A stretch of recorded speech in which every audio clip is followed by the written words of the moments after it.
नमस्कार, स्वागत छ फोकस न्यूजमा। म धीरज बस्नेत। दर्शकबिन, संसारमा हरेक कुराको सीमा हुन्छ। सगरमाथा भन्दा माथि टेकिने कुनै उचाइ छैन।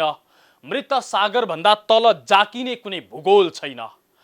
यो सिद्धान्त हरेक क्षेत्रमा लागू हुन्छ, चाहे त्यो जनताको करबाट बाँचेको सरकारमा नै किन नहोस्। अझै यो महामारीका बेला गर्नुपर्ने काम र बाँधिनुपर्ने सीमाहरू थुप्रै हुन्छ सरकार सामु। तर हाम्रो देशको सरकारलाई न कुनै सीमाले छेकेको छ, न त जनताको बेथाले पोलेको छ।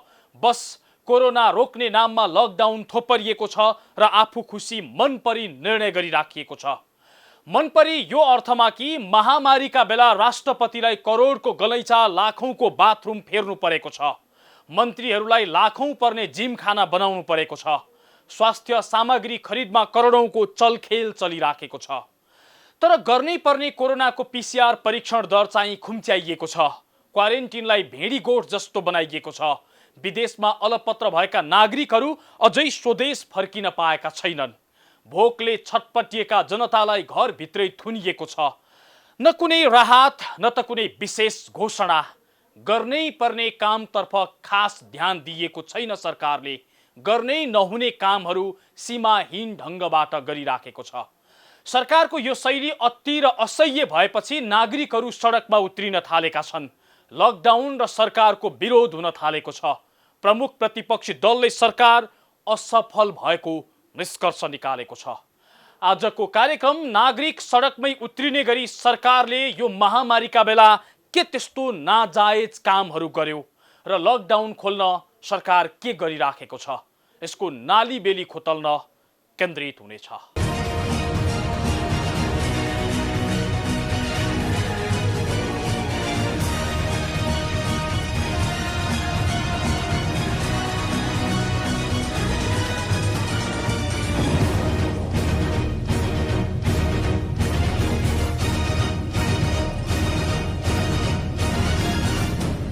सरकारको हेलचेक्र्याई, गैर जिम्मेवारीपन र मनपरीले सीमा नागेपछि नागरिक सडकमा उत्रिएका छन्। लकडाउनका कारण पुरै निसासिने स्थिति भएपछि बालुवाटार घेर्न थालेका छन्। प्रमुख प्रतिपक्षी दलदेखि विज्ञसम्मले सरकार महामारी रोक्न भन्दा अन्यत्र केन्द्रित भएको भन्दै विरोध जनाउन थालेका छन्। आखिर कहाँ कहाँ चुक्यो त सरकार यो महामारीका बेला? किन यसरी चर्किन थालेको छ विरोधका आवाजहरू? मुलुक लकडाउनमा गएको 2.5 महिना बित्यो। कोरोना विरुद्धको लडाईँमा लकडाउनलाई पहिलो हतियार मानेको सरकारले त्यसपछिका अन्य तयारीमा खासै चासो नदिँदा कोरोना तीव्र गतिमा फैलिएको छ। हरेक दिन एकजनाले कोरोनाबाट ज्यान गुमाइराखेका छन्। लकडाउनकै कारण जनता भोकले छटपटिएका छन्। यो अवस्थामा सरकारले न लकडाउनबाट सहज रूपमा जनतालाई बाहिर निकाल्यो, न त कोरोना नै रोक्न सक्यो। सरकारका क्रियाकलाप र फैलिएको कोरोना संक्रमणले सरकार कोरोना रोक्न असफल भएको आरोप लाग्न सुरु गरेको छ। सरकार कोरोना नियन्त्रणमा असफल भएको भन्दै सरकारी कार्यशैलीको विरोधमा ठाउँ ठाउँमा प्रदर्शन समेत हुन थालेको छ। मंगलबार बिहान प्रधानमन्त्री निवास बालुवाटारमा सरकारले कोरोना रोक्न भन्दा जनतालाई थुन्नमा आफ्नो शक्ति केन्द्रित गरेको भन्दै केही सामाजिक अभियन्ताहरूले विरोध प्रदर्शन गरे। उनीहरूको माग थियो क्वारेन्टिन व्यवस्थित बनाइयोस्, पीसीआर परीक्षणमा जोड दिइयोस्, जनतालाई घरभित्रै थुन्ने काम बन्द गरियोस्।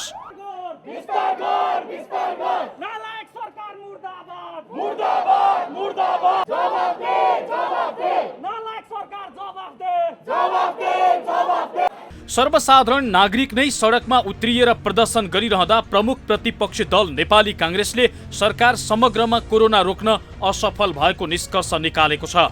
सोमबार बसेको केन्द्रीय कार्य समितिको बैठक मार्फत कांग्रेसले सरकार कोरोना रोक्न असक्षम र असंवेदनशील बनेको दाबी गरेको छ। मंगलबार बसेको संसद बैठकमा पनि कांग्रेसले लकडाउन पछि सरकारले के काम गर्यो त्यसको प्रत्येक हिसाब किताब खोज्ने जनाएको छ। कांग्रेस सांसद गगन थापाले अब सरकारलाई सुतेर बस्न नदिने भन्दै प्रत्येक प्रश्नको जवाफ दिन माग गरेका छन्। धेरैले सरकारलाई यो गर भनेर भन्यो, तर सरकारले सुनेन।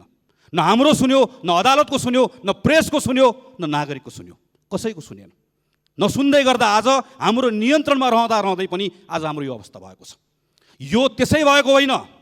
यसको दोष कसको? के कानुनले गर्दा रोकेको? के ढुकुटीमा पैसा नभएर रोकिएको, के काङ्ग्रेसले रोकेको, कि अदालतले रोकेको, कसले रोकेको? यो रोकेको केवल सबै कुरा म जान्दछु भन्ने प्रधानमन्त्रीको अहङ्कारले रोकेको, सरकारको अकर्मण्यताले रोकेको, सरकारको असक्षमताको कारणले गर्दा आज हामीले यो अवस्था बिहोर्नु परेको छ। त्यसैले सम्माननीय सभामुख महोदय, प्रमुख प्रतिपक्षी दल नेपाली काङ्ग्रेसले जो बैठक बसेर निष्कर्ष निकालेको छ, यो सरकारले कोरोनाको लडाइँबाट अब हामीलाई पार लगाउन सक्दैन। अब हामी सहयोग गर्छौँ भनेर मात्र बस्दैनौँ। अब हामी प्रश्न गर्छौँ, उत्तर चाहन्छौँ र सरकारलाई जवाफदेही बनाएर छाड्छौँ। प्रमुख प्रतिपक्षी नेपाली काङ्ग्रेसले जस्तै विज्ञहरूले पनि सरकार कोरोनाको रोकथाममा चुकेको बताउन थालेका छन्। PCR को परीक्षण नबढाउने, मृत्युपछि मात्रै कोरोना टेस्ट गर्ने, क्वारेन्टिनलाई भेडीगोठ जस्तो बनाउने, लकडाउन मात्रै गरेर जनतालाई घरभित्रै थुन्ने जस्ता क्रियाकलाप गरेर सरकारले उल्टो काम गरिराखेको जनस्वास्थ्यविद डाक्टर रविन्द्रनाथ पाण्डे बताउँछन्। उनका अनुसार सरकार अब पनि संवेदनशील नभए स्थिति भयावह हुन सक्छ। स्वास्थ्य मन्त्रालय चाहिँ असफल भएको हो, किनभने स्वास्थ्य मन्त्रालयले यो जुन लकडाउनको अवधिमा चाहिँ परीक्षणको दायरा जति बढाउनु पर्थ्यो, त्यसपछि PCR ल्याबहरू चाहिँ जति स्थापना गर्नु पर्थ्यो त्यो चाहिँ गरेन। त्यस्तै जस्तो ICU बेडहरूको सङ्ख्या थप्ने, भेन्टिलेटर थप्ने, जनालाई धेरै सामग्रीहरू बनाउने लगायतका चाहिँ जुन गर्नै पर्ने कामहरू हुन्थ्यो ती कामहरू गर्न सकेन। पछिल्लो कालमा आएर क्वारेन्टाइनमा टेस्ट नगर्ने, टेस्ट गर्नै पर्ने अवस्था आए पनि आरएस गर्ने भन्ने जुन किसिमको गाइडलाइन ल्याएको छ, यो भनेको एकदमै चाहिँ हात उठाएको ल हामीले गर्न सकेनौँ भनेर चाहिँ आत्मसमर्पण गरेको चाहिँ अवस्था हो। भद्रगोल बन्दै गएका क्वारेन्टिन पछिल्लो समय मृत्यु केन्द्र जस्तो बन्दै गएका छन्। PCR परीक्षणको दायरा खुम्च्याउने र लकडाउन बढाउने काम भइराखेको छ। कर्मचारी सरुवा गर्ने, स्वास्थ्य सामग्री खरिदमा चलखेल गर्ने, बेमौसमी राजनीतिक बाजा बजाउने काममा सरकार तल्लिन्छ। यी सबै कारणले कोरोना रोक्न सरकार करिब करिब असफल बन्दै गएको छ। कहाँ कहाँ चुक्यो सरकार? स्वास्थ्य सामग्री खरिदबाटै खराब सुरुवात। कोरोनाको दोस्रो संक्रमित देखिने बित्तिकै सरकारले लकडाउनको घोषणा गर्यो। तयारी स्वरूप स्वास्थ्य सामग्री खरिद प्रक्रिया अगाडि बढायो, तर त्यहाँ न कुनै प्रक्रियागत काम भयो न त समयमा नै सामग्री आइपुग्यो। अझै चल्ती मूल्य भन्दा 10 देखि 100 गुणा बढी मूल्यमा सामग्री खरिद गर्ने प्रक्रिया अघि बढ्यो। यहीबाट सुरु भयो सरकारको खराब लय। यही बिन्दुबाट सुरु भएको थियो सरकारको आलोचना। PCR घटाउँदै गुणस्तरहीन RDTमा जोड। सरकारले विश्वासिलो मानिएको PCR परीक्षणलाई बेवास्ता गरेर अविश्वास गरिएको RDT परीक्षणमा जोड दिँदै आएको छ, ताकि RDT नेगेटिभ आयो भनेर घर पठाइएका व्यक्तिको कोरोनाकै कारण मृत्यु भएको छ। यस्तो परिणाम भोग्नु पर्दा पनि सरकारले PCR परीक्षणलाई व्यापक बनाउने र RDT को परीक्षण रोक्ने काम गरेको छैन। यति मात्रै होइन, कोरोना परीक्षणका लागि अत्यन्त भरपर्दो मानिएको PCR परीक्षणका लागि प्रयोगशाला नै अभाव छ। फलस्वरूप क्वारेन्टिनमा दिनानुदिन मानिसको संख्या बढिरहेको छ, तर प्रयोगशालाको अभावमा परीक्षण अत्यन्त न्यून गतिमा भइराखेको छ। अस्पतालको उचित प्रबन्ध गर्न कुनै पहल नै भएन। सरकारले मुलुक लकडाउनमा गएपछि अस्पतालको क्षमता गुणस्तर वृद्धि गर्नतर्फ पटक्कै ध्यान दिएन। संक्रमितलाई अस्पतालमा राखेर उपचार गर्न नसक्ने अवस्था सिर्जना भइराखेका बेला कोरोना बाहेकका मुटु, क्यान्सर, फोक्सो, मृगौला, चोटपटक लाग्ने जस्ता विभिन्न बिरामीको स्वास्थ्य उपचारको उचित व्यवस्थापन हुन सकेको छैन। गर्भावस्थामा रहेका महिलाको स्थिति झन चिन्ताजनक छ। सरकारी अस्पतालले यो भार थेग्न सक्ने अवस्था छैन। निजी क्षेत्रका अस्पतालहरूलाई सरकारले समन्वय गरेर स्वास्थ्य उपचारमा प्रयोग गर्न सकेको छैन। अग्र पंक्तिमा काम गर्नेलाई बेवास्ता। स्वास्थ्य कर्मी, सुरक्षाकर्मी, सफाईकर्मी र सञ्चारकर्मी अग्र पंक्तिमा रहेर आफ्नो कार्य गरिरहेका छन्। उनीहरूको व्यक्तिगत सुरक्षाको उचित प्रबन्ध गर्न सरकारले सकेको छैन। सरकारले कामका लागि प्रोत्साहित गर्ने कुनै नीति वा योजना नै बनाएको छैन। स्वास्थ्य कर्मीको बिमा गर्ने घोषणा गरे पनि त्यसको कार्यान्वयन अझै भएको छैन। सञ्चारकर्मी प्रति त प्रधानमन्त्री लकडाउन भए यता झनै आक्रामक देखिएका छन्। पुनः परीक्षण बिना डिस्चार्ज नीति, जोखिम झन बढाउँदै सरकार। सरकारले जेठ 20 गते कोभिड-19 बारे राष्ट्रिय परीक्षण निर्देशिका जारी गरी पोजिटिभ केसहरूलाई लक्षण नदेखिएको 3 दिन र जम्मा 14 दिनको भर्ना आइसोलेसनपछि टेस्ट नै नगरी डिस्चार्ज गर्ने अत्यन्त गैर जिम्मेवार नीति बनाएर सबै कोरोना अस्पतालमा त्यही अनुसार कार्य गर्न पत्र नै पठाएको छ। परीक्षण किटको व्यवस्था र प्रयोगशालाको क्षमता वृद्धि गर्न नसक्ने तर पोजिटिभलाई अन्तिम परीक्षण नै नगरी घर पठाउने काम गर्दा यसले समाजमा झन त्रास र रोग फैल्याउने जोखिम बढ्दै गएको छ। भारतबाट मान्छे ल्याउने, गाउँ लगेर भेडीगोठ जस्तो क्वारेन्टिनमा राख्ने। सरकारले लकडाउन गर्नुभन्दा अगाडि नै छिमेकी मुलुक भारतसँगको सीमा नाका बन्द गरेको थियो, तर कोरोनाको संक्रमण दर भारतमा तीव्र हुँदै गएपछि भारतमा रोजगारीका लागि गएका नेपालीहरू स्वदेश फर्किन थाले। सरकारले सीमामा नै परीक्षण गरेर उनीहरूलाई त्यही क्वारेन्टिनमा राख्नुको सट्टा स्थानीय तहलाई खटाएर गाउँ गाउँमा लगेर क्वारेन्टिनमा राखियो। भेडीगोठ जस्तो क्वारेन्टिनमा बस्न नसकेपछि कति त भागेर घर पुगे, जसबाट कोरोना झनै फैलियो। क्वारेन्टिनमै पनि बेलामा परीक्षण नहुने भए पनि हप्तौंसम्म रिपोर्ट नआउने हुँदा कैयौंले क्वारेन्टिनमै ज्यान गुमाएका छन्। विदेशिएका नेपालीको पीडा सुन्न सकेन। कोरोनाका कारण विश्व नै प्रभावित भएका बेला वैदेशिक रोजगारमा गएका नेपालीको पीडालाई सरकारले सुन्न सकेन। यो महामारीका बेला आफ्नो देश फर्किने चाहना लाखौं नेपालीको छ, तर उनीहरूलाई कसरी ल्याउने र कहाँ राख्ने भन्ने अन्योलता अझै कायमै छ। विदेशमा विविध कारणले ज्यान गुमाएका नेपालीको शव ल्याउन नसक्दा परिवारजनले असीम पीडा भोगिरहेका छन्। उनीहरूको आँसु सरकारले पुछ्न सकेको छैन। लकडाउन थप्ने, राहत नदिने। कोरोना विरुद्ध सरकारले घोषणा गरेको लकडाउन लम्बिँदै जाँदा त्यसको मूल्य महँगो हुन थालेको छ। लकडाउनका कारण देशको आर्थिक जीवन अस्तव्यस्त भएको छ। उद्योग, पर्यटन, यातायात तथा अन्य सेवासँग जोडिएका हजारौं उद्योग व्यवसाय ठप्प भएका छन्। त्यसमा कार्यरत लाखौं श्रमिकहरू र साना उद्यमी व्यवसायीहरू समेत बेरोजगार भएका छन्। यस्तो पीडामा भएका जनतालाई सरकारले कुनै प्रकारको राहत दिएन। थोरैलाई दाल चामल बाँड्यो, तर त्यसमा पनि विभेद गर्यो, जसले गर्दा लकडाउन सामाजिक बोझ बन्न थालेको छ।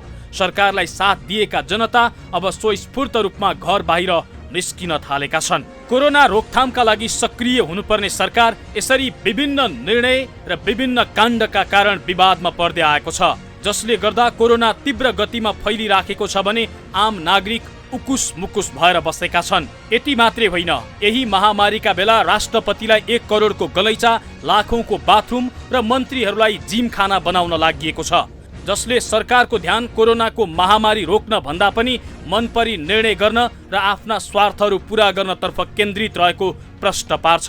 सरकारका यस्ता क्रियाकलापका कारण कोरोना झनै फैलिराखेको छ भने आम नागरिक पीडामाथि पीडा सहँदै उकुस मुकुस भएर बसेका छन्। हो, सरकार जे गर्नु पर्थ्यो त्यो गरिराखेको छैन र जे गर्न हुन्न थियो त्यो गरिराखेको छ। राष्ट्रपतिलाई गलैँचा फेर्ने, मन्त्रीहरूलाई जिमखाना खोलिदिने सरकारले आम नागरिकका लागि लकडाउन खुकुलो बनाउने विषयमा हल्ला मात्रै बढी गर्यो। आखिर कहिलेबाट कसरी खुल्छ लकडाउन? यो प्रश्नको जवाफ सहित आउनेछौँ, तर एकैछिनको विश्रामपछि। दर्शकबिन, तपाईँ फोकस न्युज हेर्दै हुनुहुन्छ। आज हामी कार्यक्रममा कोरोनाको महामारी रोक्न सरकार असफल हुँदै गएको र लकडाउन खोल्न बल्ल ठोस रणनीति बनाएको विषयमा चर्चा गरिराखेका छौँ। कोरोनाको संक्रमण तीव्र गतिमा फैले पनि जनदबाव बढ्दै गएपछि बाध्य भएर सरकारले लकडाउन खोल्ने भएको छ। त्यसका लागि 5 चरणको कार्यनीति बनाइएको छ, जसअनुसार आन्तरिक हवाई उडान असार 1 गतेबाट सुरु हुने भएको छ भने सडक यातायात तेस्रो चरणबाट खुल्ने भएको छ। लकडाउनको चर्को विरोध हुन सुरु गरेपछि सरकारले असार 1 गतेबाट औपचारिक रूपमै लकडाउन खोल्दै जाने कार्यनीति लागू गर्ने भएको छ। अबको 2.5 महिनामा पूर्ण रूपमा लकडाउन खोल्ने गरी सरकारले रणनीति तयार पारेको छ। बिहिबार बसेको मन्त्री परिषदको बैठकले दिएको म्यान्डेट अनुसार कोरोना भाइरस कोभिड-19 रोकथाम तथा नियन्त्रण उच्चस्तरीय समन्वय समितिले 3 दिन लगाएर लकडाउन खोल्ने रणनीति तयार पारेको हो। उपप्रधान तथा रक्षा मन्त्री ईश्वर पोखरेलको संयोजकत्वमा रहेको समितिले अबको 2.5 महिनाभित्र लकडाउन पूर्ण रूपमा खोल्ने गरी 5 तहको योजना बनाएको छ। सरकारद्वारा गठित कोभिड-19 सङ्कट व्यवस्थापन केन्द्र CCMCले तयार पारेको 6 चरणको 12 हप्ते रणनीतिलाई परिमार्जन गरेर समितिले नयाँ कार्ययोजना तयार पारेको हो। नयाँ रणनीति अनुसार प्रत्येक तह 2 हप्ताको हुनेछ। तहगत रूपमा क्रमशः हरेक क्षेत्रहरू खोल्दै जाने र आम नागरिकको दैनिकी सहज बनाउने गरी कार्ययोजना बनाइएको उच्च स्तरीय समन्वय समितिको सदस्य समेत रहेका स्वास्थ्य मन्त्री भानुभक्त ढकालले जानकारी दिए। उनका अनुसार आम नागरिकको दैनिकी सहज हुने गरी लकडाउन खोल्दै जाने कार्ययोजना तयार पारिएको छ।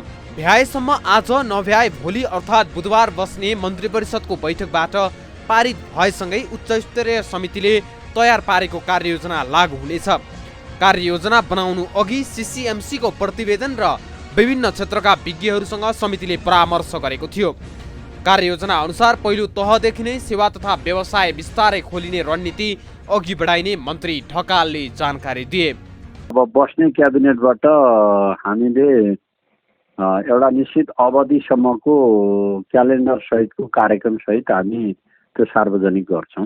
भनेको अब चाहिँ हामी असार 1 गतेबाट लकडाउनलाई खुकुलो बनाउँदै जान्छौँ भन्ने नै एक खालको निष्कर्ष निकालेको उच्च स्तरीय समन्वय समितिले।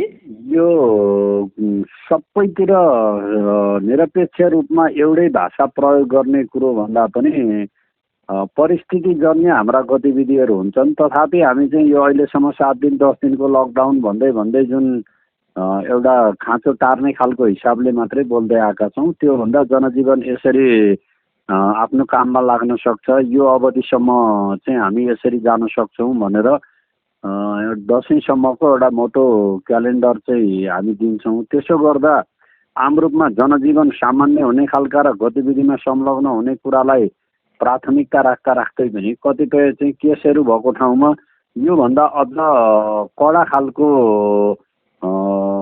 लकडाउन भनौँ अथवा सिलबन्दी गर्नुपर्ने खालको स्थिति पनि आउन सक्छ। त्यसले गर्दा खुकुलोको कुरो गर्दा हिजोको जस्तै एकदम सबै कुरा चाहिँ गतिविधि छुट्यो भन्ने अर्थमा बुझ्ने कुरो भन्दा पनि यो विज्ञहरूको परामर्शपछि हामी दिन्छौँ। तर यसरी खास ठाउँहरूमा प्रकट भएका ठाउँहरूमा सिलबन्दी गर्ने, अन्य अन्यत्रतिर कम भएको ठाउँमा गतिविधिहरूलाई निर्वाध रूपमा अगाडि बढाउने र जोखिम सङ्क्रमित नहोस् भन्ने कुराको सुनिश्चितता गर्दै अब परिस्थिति कसरी बढ्छ त्यही अनुरूपको रूप हुन्छ। तर अहिलेको भन्दा जनजीवन सामान्य र सहज बनाउने खालको दिशाबाटै हामी अगाडि बढ्छौँ।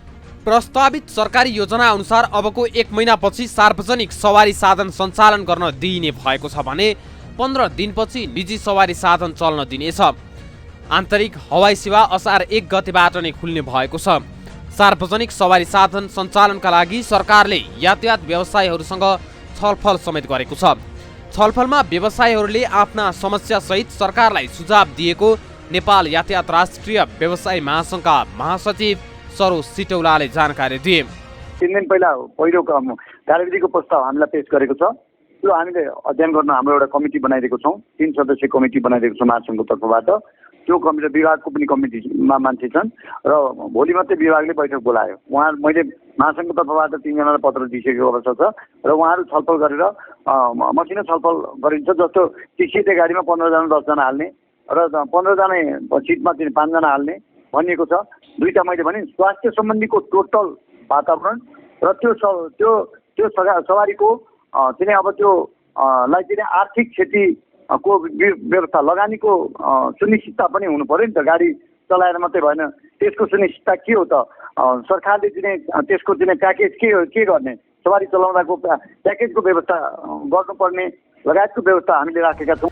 यातायात जस्तै सम्बन्धित निकाय र विज्ञहरूसँगको छलफलका आधारमा अन्य क्षेत्र पनि क्रमशः खोल्दै जाने गरी उच्च स्तरीय समन्वय समितिले कार्ययोजना तयार पारेको छ। जस अनुसार अबको 1.5 महिनापछि शैक्षिक क्षेत्र, खेलकुदका गतिविधि र मनोरञ्जनसँग सम्बन्धित उद्योगहरू खुल्दै जानेछन्। कुन चरणमा के खुल्छन्? पहिलो चरण प्रस्तावित सरकारी योजना अनुसार पहिलो तह अर्थात् 2 साताभित्रै कृषि, दूध, अन्नबाली, तरकारी र फलफुल, वस्तुभाउ र सम्पूर्ण कृषिजन्य उत्पादन कार्यालय आंशिक रूपमा खोलिनेछ। दैनिक उपभोग्य सामग्री अन्तर्गत डिपार्टमेन्टल स्टोर र मार्ट, किराना पसल, खाद्य स्टोर, पानी र ग्यास डिपो समेत आंशिक रूपमा खोल्न पाइनेछ। यो तहमा 40% यात्रुसहित आन्तरिक हवाई सेवा आंशिक रूपमा खुल्नेछ, तर बाह्य हवाई सेवा भने बन्द नै रहनेछ। सेवा अन्तर्गत होटल तथा रेस्टुरेन्टहरूले आंशिक रूपमा उत्पादन घरमै पुर्याउने सुविधा पनि पाउनेछन्। निर्माण कार्य पनि आंशिक खोल्ने सरकारको तयारी छ। ब्याङ्किङ तथा वित्तीय क्षेत्र आंशिक रूपमा सीमित कर्मचारी राखेर खोल्न पाइनेछ। यस्तै खेलकुद अन्तर्गत मर्निङ वाक आंशिक रूपमा खोलिनेछ। अन्य सबै गतिविधि बन्द राख्ने प्रस्ताव गरिएको छ। दोस्रो चरण पहिलो तहको 2 साताको अभ्यास र समीक्षापछि दोस्रो तहमा थप आवश्यक रणनीति अपनाइनेछ। दोस्रो तहमा निजी सवारी साधन आंशिक चल्न दिने प्रस्ताव गरिएको छ। यस्तै बाह्य हवाई उडान पनि आंशिक खोलिनेछ। यो तहमा घरेलु तथा साना उद्योग र ठूला कल कारखानाका मानव स्रोतलाई स्वास्थ्य परीक्षणपछि 2 साताको क्वारेन्टिनमा राखी उद्योग क्षेत्रमा नै खाना बस्न व्यवस्था गरी सञ्चालन गर्न सकिनेछ। दोस्रो तहदेखि होटल तथा रेस्टुरेन्टहरू आंशिक रूपमा खुल्दै जानेछन्। तेस्रो चरण तेस्रो तहमा डिपार्टमेन्टल स्टोर पूर्ण रूपमा खुला हुनेछन् भने यातायातमा अत्यावश्यक सवारी साधन पूर्ण रूपमा खोल्ने र निजी सवारी साधन सुरक्षात्मक उपायहरू अपनाउँदै आंशिक रूपमा खोल्ने प्रस्ताव योजनामा गरिएको छ।